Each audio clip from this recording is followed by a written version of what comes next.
Kusilin kano kongera kutabarisya abanya-Uganda kukira mnonga bamubende na Kasanda districts twagumizamu makuru agandi ku rwo murembo rw'icyo rwambara hano omugakwatine n'akatare akasya kandi akamano murembo rwambara kamanyanga ka Central Market wati nkigamba ngo mbeera nimbi akuba bashubuza benji batandikire kunga omubujo bw'abahirwe okoro mukatarako munyamakuru witu yabuganaho nomwe orucyamani wakataraka kandi yayongera kushobora enshonga abwa cy'abashubuzi n'abahungu mukataraka katubirebe Rugamba hona Gntv muhumza Emmanuel chairman wa Kataraka Central Market natangaza ahashonga yo bujo bucinjire omugatare Haiko mukataraka aka Central akahirwa bashubuzo mwako gwahwire no shanga mu bujo bucinjire ekiretera abantu binji okugambe mpushikane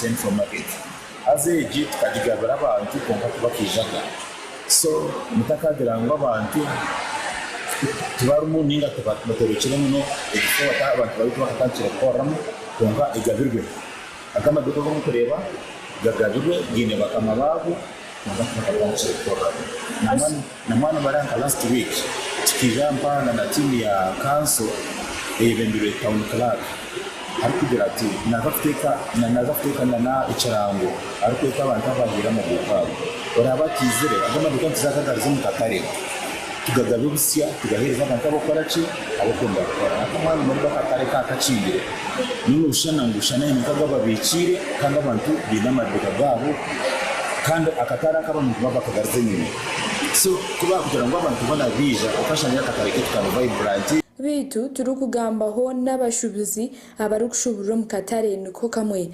bashoborire ko imishoro ya kanso yirukize batahi babo ku rugombo jobu abo kushanga ngo bakabata kutasiya sente zirukumara kandi n'emishoro irya higuru mnonga esonganiritwa emishoro ya kanso ko kugereka emishoro miji umuntu yakize yata mu bintu byeye arebe byo gukora bitaruho kandi arukusoza sente nyingi hata saramuti kanchinge muponge emisoro ya kanso kekiri kirungi ukasite kanso egi ikabene sara misoro aba yoma hakubari na yakora kantu kace abana bagumisiriza kugira ngo nasasure umusoro batari mbantu abantu bakiye batinde misharamwe bakabutoroka mu bagenda mu misoro nyingi kabugere kire sente ngeze batakubasamwe n'imbyaro ruguru bakagitoroka tubacu kabataho nyanya zijundura batama papara zijundura ni bakatoroka bagenda kwa twashaka gavumenti tukendereza misoro abantu babase kwiga program muzamyanya yabo kutuburize chairman ahashongeji ashoborire kubinzi barugiremu ahabo kubura ba customer ngo kandi nabandi bakiryo mbuhumuro ebya nohiri nekora kubi kugira ngo ibyo kugiye bya level 3 na level 3 byo kugiye bikozere ki biriho so umuntu yashange ibyo kugiye bya level 2 kandi kamwe amaze gakatemba amatembezo aze kuzankai aza level 3 so kumva okugira ngo bakasigaye imyanya bagenda business ne basa cembera icembere niba umuntu arebe yiza nakora kabushaninga mani gamuga cembera akaze gukora nk'ikindi bati nyenda kugandura baza kubara cases ninke akanoreba ekintu eshi position level 2 level 3 level 2 arebe kujya na level 3 arochi arebe kujya tubisinsiya waza kureje midara ne gukora kubi igirwe mukanyina yakashatu abo kuba abantu abingi tubakunda kutamba Ndukoslin nakayira Gntv Agarikwotsya Kusilin kandi twagomezamo nabo twaza anshonga z'ikitongore ekirukuririjunanizwa aha gukora ahabyazara omwihanga echa gamings and lotteries bagira ngo betekatekere kora esente nyingi kandi zirije kwa nazitayizi hangari ya Uganda obwe bamara kurikirizwa ninga government yabahereza ebyoma bya kalmagezi ebyo mutindo gwa higuru ebirije ku bantu bayamba omirimo yabo katubire ekitongore cyo kujanizibwa habyazara umuyihanga ecya gaming and lotteries nibatekateka kwija kubasa gukora sente zo kwikwa obuhumbi 2 obwo government ya Uganda yaheza kubahereza ibyoma bikwetagisa mu bya karumagezi kugira ngo ubundi bikaba yambaho kwika hihi nangwa n'abazana babo kurugera ha mukuru w'ekitongore iki Dennis Mudenne Ngabirano kitongole kiferirwe sente nyamwingi ahubwo kugira ngu tubine byoma bikumara kubasa kubayambaho mu kwika hihi nangwa n'abazaano babo nangwa n'ebitongole ebindi byona kandi mbagira ngu kuba barabasa kuhebwa obuyambo obu nibija kukwataganisa kandi n'akasente kabase kweyongera. About other system is what we call the National Central Electronic Monitoring System. This system is to enable the gaming board connect to the operator software and be able to in real time monitor the transactions that are going through so that we can effectively collect tax and also ensure responsible gaming. Responsible gaming will be protecting the citizens from adverse effects of it. If all goes well, we'll be able to collect over 200 billion gaming tax. We believe that with improved visibility by interfacing with operator systems, we are able to monitor all transactions in real time. We will be able to improve on the revenue sections. Aba bahereze icyo kureberaho bakugira ngo nk'empaka z'omupiira gw'ensi yona zihereze kuhwa omu ihanga rya kato mu 2020 gavumenti ya Uganda ekakora sente nyamwingi kandi ukogere ngu tekinolojia yabo ekiri ekika kya higuru bakabambija kukora sente nangwa n'okurengazi bakozere. Abanyishengero bamwe baragaye no kukihakanisa kugira ngu sente nyamwingi zikwetagwa kuteekwa mu bintu ebi bita bamwe bakikiriza. Minisita w'ebyesente mumaka ga mukuru w'ihanga Amos Rugorovi najangwa ekitongole eki nikyetaaga akasente. Some people never liked it at all, and they are still fighting it. So we can generate a lot of money because this is where the youth are moving. And as they receive more youth in this area, the more revenue are actually collecting. So it is a very good source of revenue.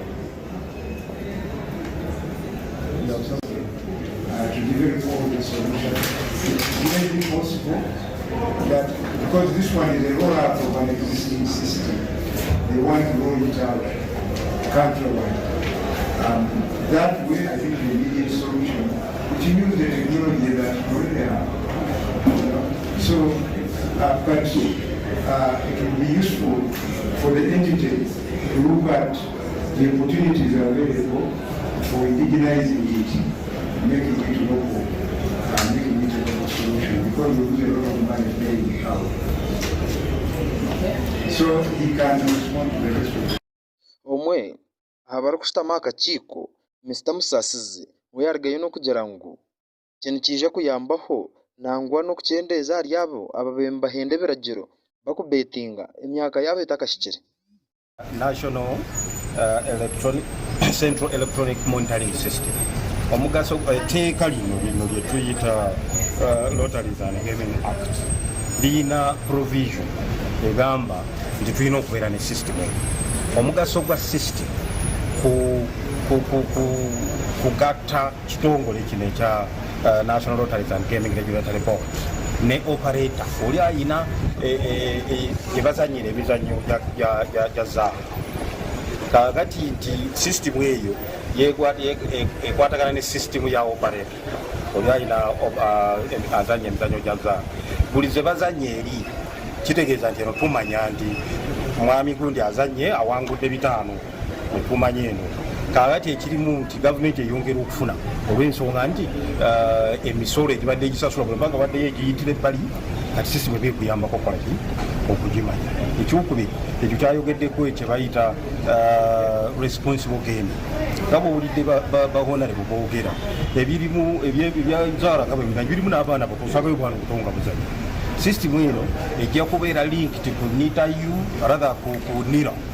Bw'oba oyingira wali wogenda okuzanyira soka kuteekayo bikwogerako nesoma mu NIRA erabe nti emyaka giweze 25 kubanga zaala tumuzanyira kuva ku 25 kudda waggulu. Kakati abo banga togiwezezza tebajja kukkiriza kuyingira oyo responsible game kugamba abato babagobemu biremu okubeera mu NIRA ng'ekibuuzo bw'okibuuzizza oluvannyuma lwa byonna gavumenti ejja kuba ebifunamu kubanga kyongera okutulaga ensimbi eziva mu sekita eyo ekiva mu mizannyo egyo. N'olwekyo bwe tuba ab'okubanja oba URA bweba ey'okubanja emisolo emanya kikyebanja kubanga olwedde ebiba bizanyiddwa URA naye beefunyeko kopi kati emanya nti gwe mwazanye bweziti ezaffe bweziti zemubamukuba naye ate mu kiseera kino ekyo tekinnaba okusoboka.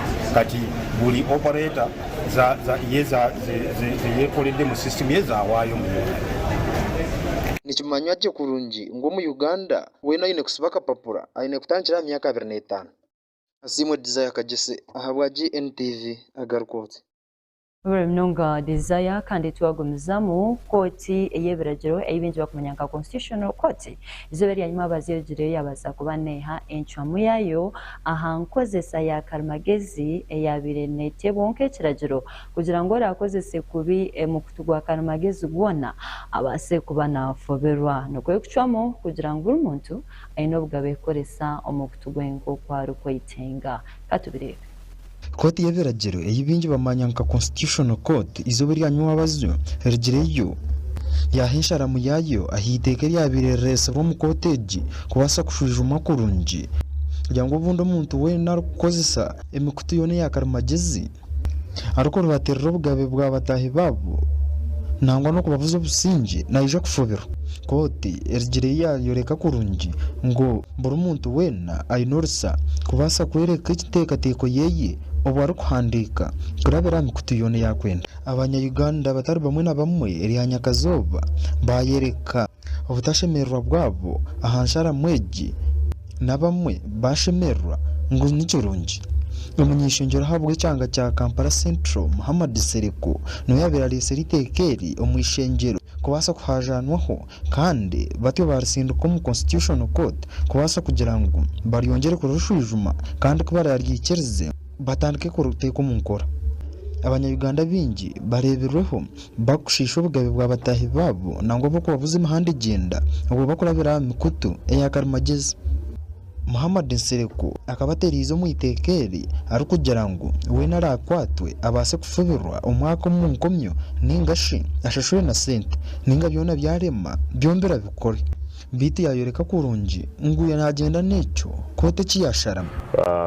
We accept the ruling of court and that shows that there is separation of powers in Uganda and that every institution can operate independently.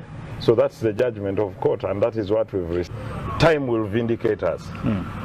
We'll exonerate who said what because there is what is in the annals of the books and what is real. That when many people are offended by communications of others, they might resort to violence. Let's see whether that happens.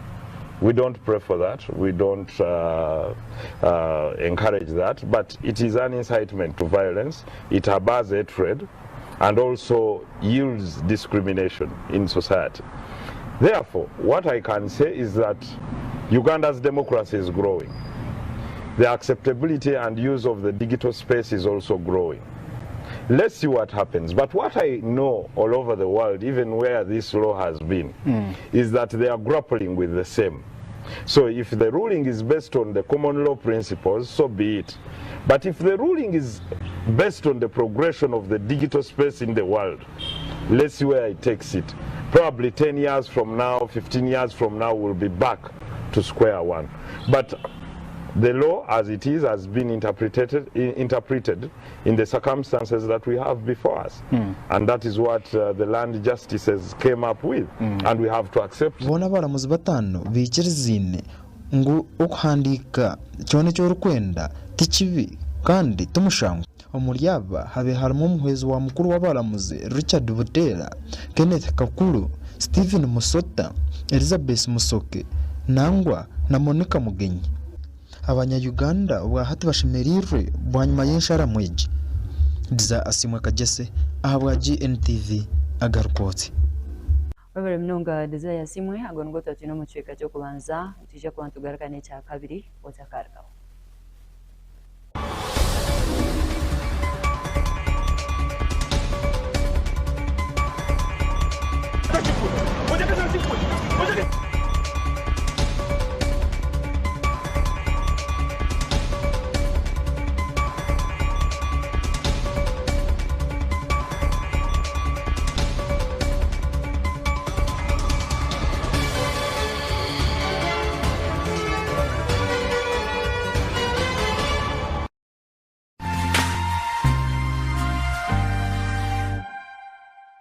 This is Gntv, releasing life.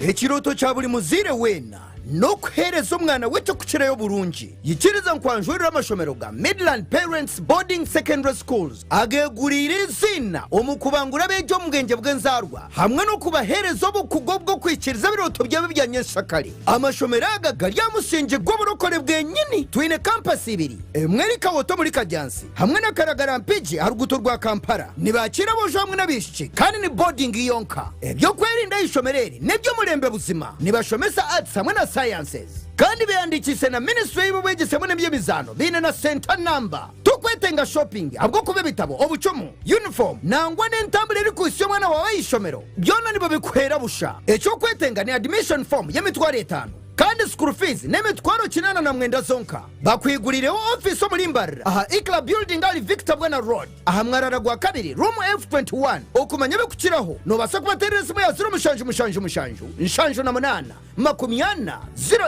ninga gamba na director wenyini asimu ya 0 2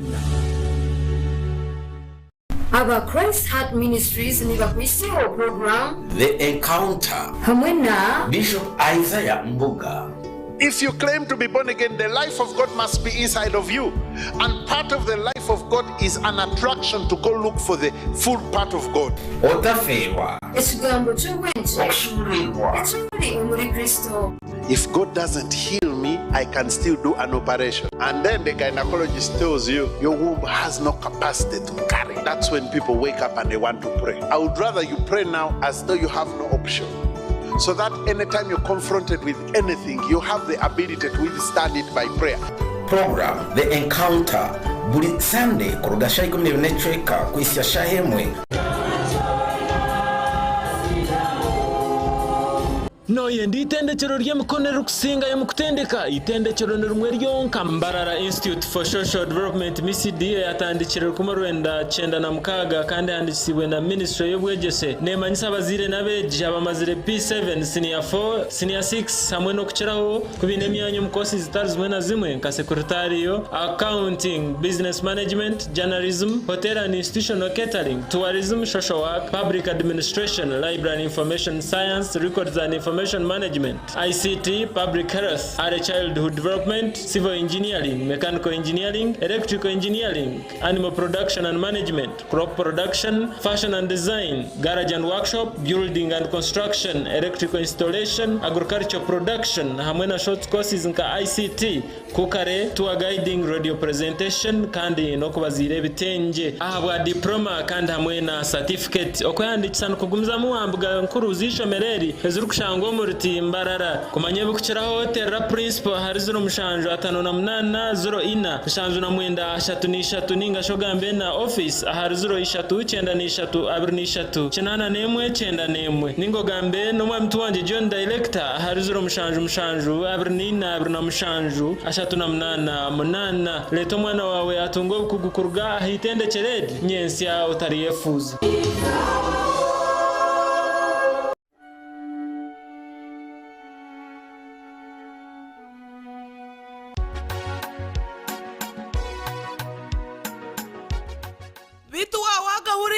Amachi amakage birebi gabachi nigatishirwa habatweje film productions nakazano kawe nyamurungi nikashangwa ha Gntv bwirechi urwo kubanza no rwa kabiri shahemwe necweka zo mwebazyo otaferwa agawe gargatoko baramukazi nerete rwa mushije wawe nerete rwa munyokoza.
This is GNTV, releasing life.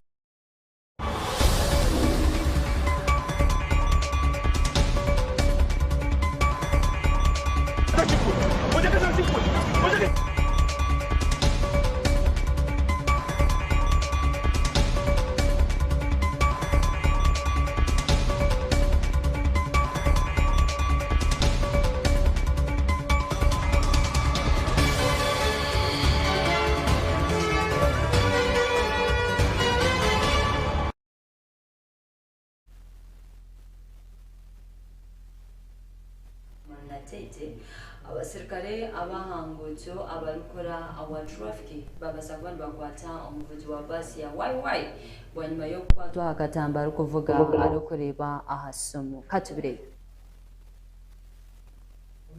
abasirikare bahankuto aba traffic muri natete rya Nyakazo bakwata umuvuzi wa basi y'ekitongore cya YY owamanyankate inywa ferb wakwatwa hakatambi ariyo navuga bitobwa kugira hansumu aba bibuzubwa abantu abatambuza akatambyaka akakwatwa omushabazi owabayomba somo kandi kahika polisi nuko kwikanembwa kwata abasirikare baragaye no kusingiza omuntu wakwata akatambyaka kubasa kuyamba abantu nangwa no kubujuna amagara gabwingi kugira ngo gatakwagwa mu rubutandu ngo kandi eki nikije kuyamba abavugi b'imotoka zona kubasa kugendera amateka agatirweho agahankuto eki cyabahobwe abanya-Uganda nibagezaho kurwanisa butandu ezo yongerekanya hankuto ezigendi n'amagara gabingi abanya-Uganda bakwika bishatu nubahwerekerero mu za butandu kurwo mu 2012 mpaka no kwezoko kandi polisi rigireyo yashoza amateka masya go kutamburiraho agabya hankuto Tenywa Philip ubwa hati akumirwa kiteshano cya polisi eyanatete kandi naje kwiguraho mushango ogwa reckless driving nangwa no kuteka amagara gabingi aharutezyo guys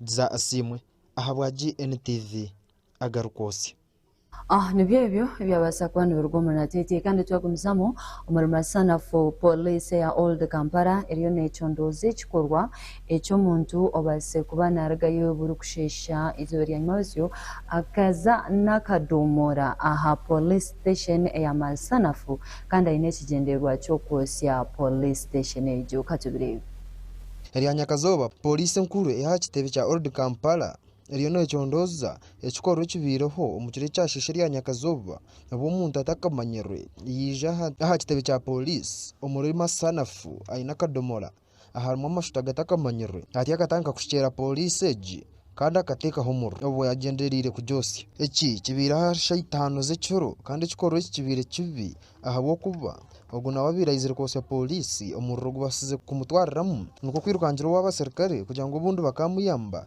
kandi obwa hati ari ahirwa rero kurumurago natungo bujanjabi. Last night around 11:50 there was an unidentified person aged about 40 years approached our police station at Masanafu. He was carrying a 2-liter bottle, and in that 2-liter bottle there was a substance which the officers could not identify immediately. So one of the officers asked him to introduce himself and what he wanted at the station at that time. But instead of him replying, the officers, he continued moving towards them while pouring the substance on him. So immediately pouring the substance on him, he set himself ablaze, and he tried to enter.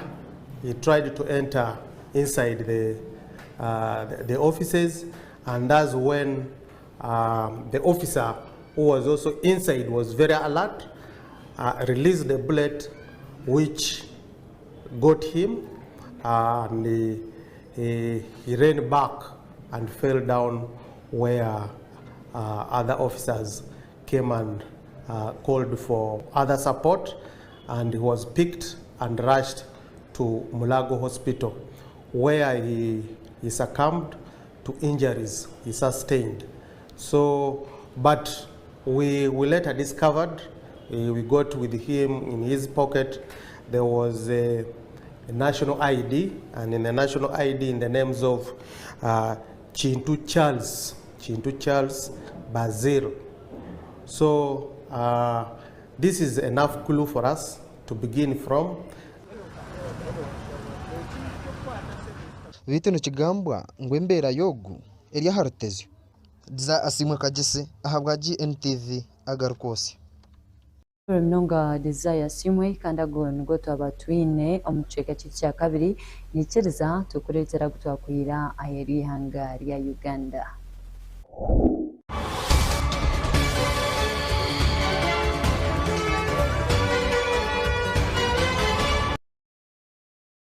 Omugutu akwira omwihanga lya Gambia 10 z'abatura omwihanga eryo izobe lyanyuma abazi abase kubana beshuka ahangoto kubasa kutera hwerisho lya mutayi wabo orukumanywa nka sologo nagambwa kuba yafira omwaka gw'2016 kandi akagwa mu nkomo ahiyabiratirwe abo kuhakanisa obwebembezi oburu katubire 10 z'abantu omwihanga lya Gambia izo lyanyumwazo beshukira hankuto obo bakwakira enshanduke ya mutahi wabo wabena barwanirira obugabe bwa muntu wa bulijo omwaka gw'2016 wafirira mu kadukuru mbwanyuma yo kuhakanisa mukuru w'ihanga wabiraringamba nyenka yahaya jama Sordlieng akihafu mu mwaka gw'2016 kandi ogwa kafira mu kadukuru hiyabira komirwe kumarakire karingo. That after 7 years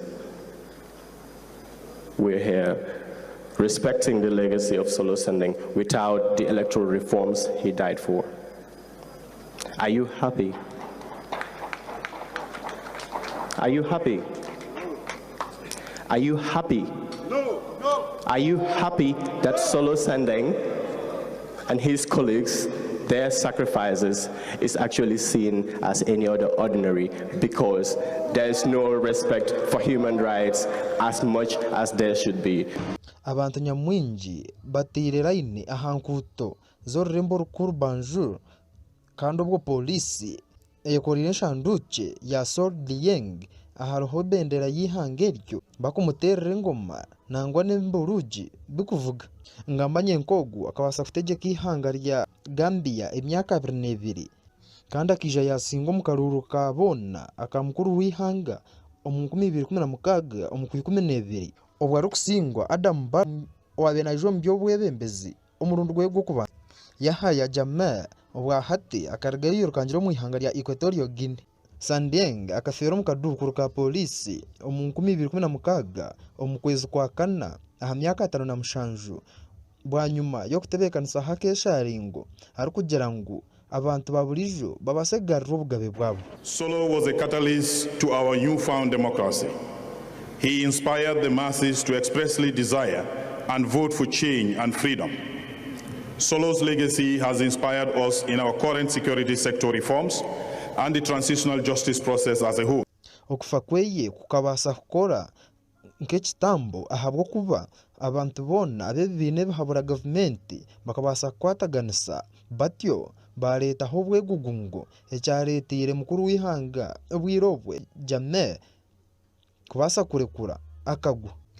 Minister w'ebyoburinganizo mu ihanga eryo Dadwa Jaro abasize kuheza y'ubutumwa bweye ari kugira ngo omushijo ogu akabasa kora kihango kandi we yabasize kufera obusinge bw'ihanga enshanduke yeye ebasize kutekwa mu mwanya ogwayombekerwe jame omurembo rukuru banju omu myaka y'orkumyorenda kandi abasize kwetwa omuzara w'ihanga eryo kahereze kuyihwaho nuko kutwarwa ahazikirwe aheherire n'ekivuga. Ombere gwogu kabanza kuja kumanywa mu kwa kashatu omu 2017 kandi abantu mukaga ababemba kora byo kwerinda bya mukuru w'ihanga bwirobwe Jamal bakabasa kwatwa batwara mu mbuga z'amateka omu 2022 omu kwa mushanju aba bakabano baturwa ubwo kugira ngo bakito mushijogo. Is the biggest betrayer, is the first betrayer of the cause that Solo stood for. So it is good that he did not even come here to pollute the sanctity, the dignity of Solo. Government y'ihanga rya Gambia ikabasa kutekaho emishango nyamwingi ahangamba nyenkogu aharimo gwo kwita okuturugunya okuhamba nangwa n'enguzi. Government ya Balo yahangwira karuro mu 2016 kandi kagarike kakahuta mu 2021 eriyo negezaho kuteka ebintu byona mu nkorwa byabasize kusharwamu abarinzi b'obusinge kugira ngo ihanga eryo rubase kutunga obusinge. Diza Asimwe ahabwa GNTV agaheri y'ihanga.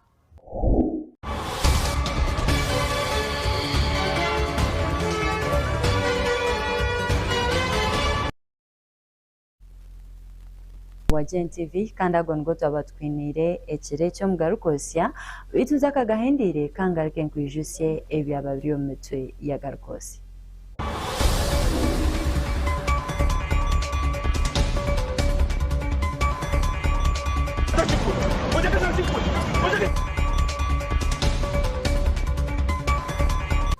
Allow me, Honorable Minister, to take this duty of confirming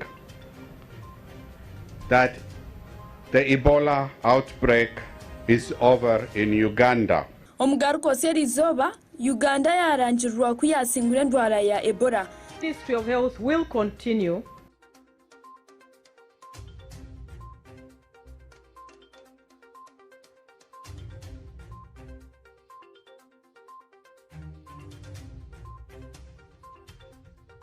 their communities.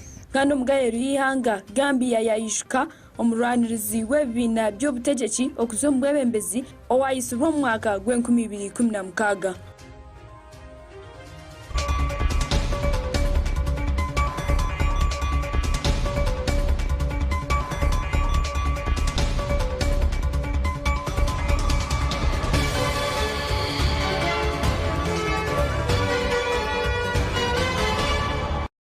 Webare iyo wabo twegisireho ekireki nyabura wegumiza mo tukuratire amikutu yitu nko gwa Gntv mobile application yo TV kandi nangwana n'indijo kongera kumanya byinshi ebiro kugenda misho mu ihanga ryitu na heru ya Uganda naskarandi Eva Sakangwasa kambendeze okurara kurungi.